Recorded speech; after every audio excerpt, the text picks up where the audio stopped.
nGRND is a land management and sustainability company that works with gold discovery companies and monetizes in-ground gold, verified in-ground gold, for our property owners and our investors. So in essence, we're taking in-ground resources, gold only at this point, and we are monetizing that in-ground gold and ensuring that both our site owners receive monetization value and our investors receive return. Okay, with a company, we will use their 43101 or verified other reports. We'll verify that there is in-ground resources of gold.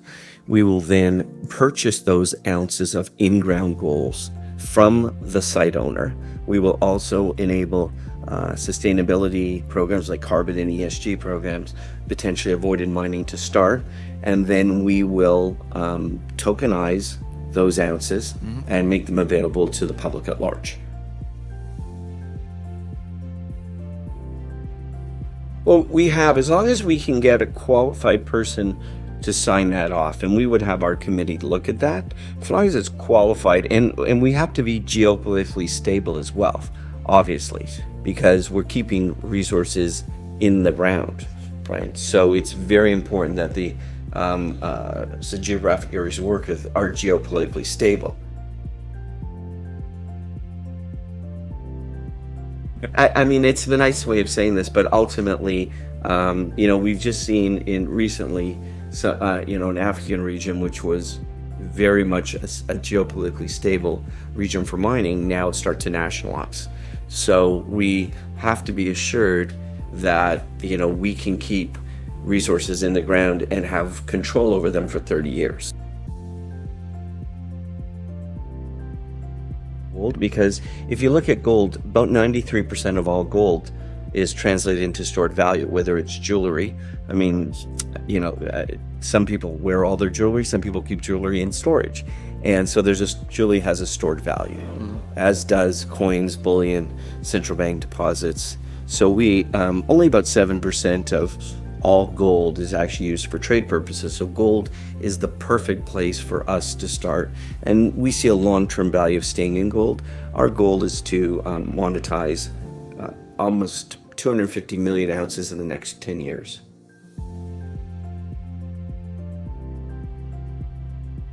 Canadian, American, European, right, Australian, some South America, some South African companies, and we're open to other jurisdictions when we, as a committee and a company, feel that we can stably execute our business model. No, it's a discovery and exploration company, or a brownfield, something that has been retired.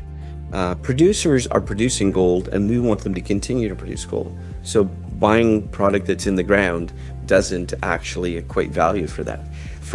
But producers may have legacy properties or stranded gold properties or properties that may not be economical or accessible, and we'll work with those as well.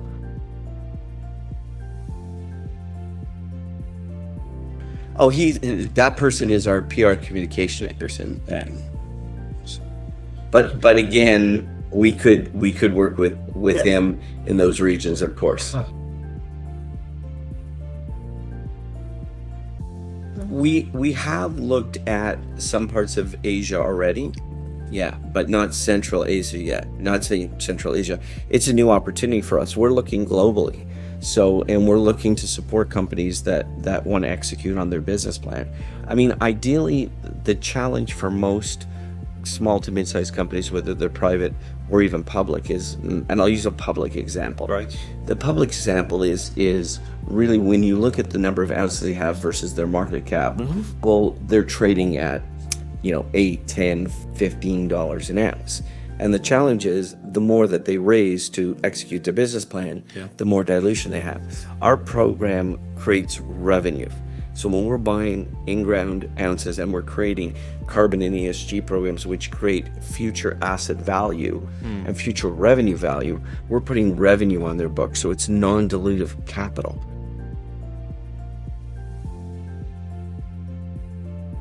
Well, the answer is maybe. It's always it's maybe. It sounds promising for sure. The opportunity is we're not taking gold out of the ground, so we're not exporting it. No. Cool. Right? So where this really makes sense is, again, if there is an opportunity to work with a company that may have a property that may not be economical. So it's underneath a national park. It could be inaccessible for a number of reasons, but or it could be non-economical to extract at this point in time. So for us, that makes a lot of sense to work with a company that doesn't want to take the gold out of the ground, especially for the foreseeable future, right? And we're looking at agreements that are 30 years with renewal features, but it also does provide capital for those that are going to produce.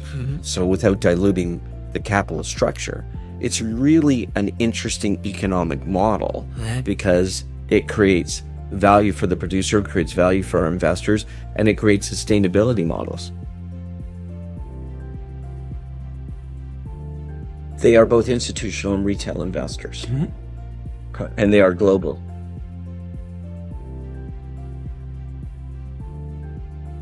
No, non-American investors. Yeah. Well, our investor pool, we will launch the in-ground gold token in Q2, and the people who can purchase it will be from around the world. So it will outside of the U.S. So anywhere, etc. Of course, OFAC to restricted countries, but the investors will be able to come from around the world. We are regulated. Our token issuance and generation partner is regulated under VARA in Dubai.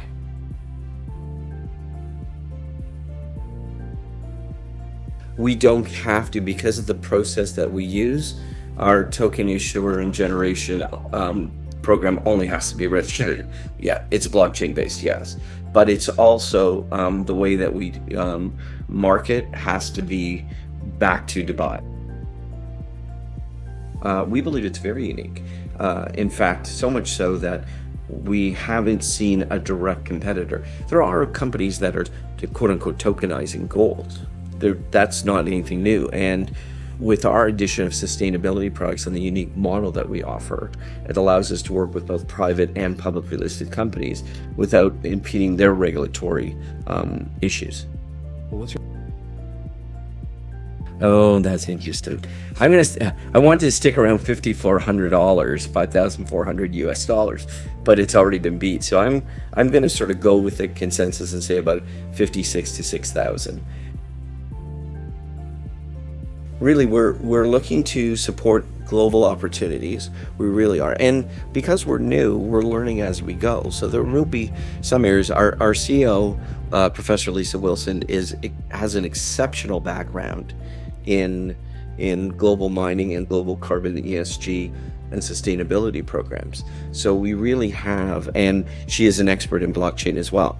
And the team, including myself as chair, we've got quite a storybook career both in technology and blockchain. So we really are combining the best of everything. And being in Canada gives me really a wonderful optic view of the mining industry here.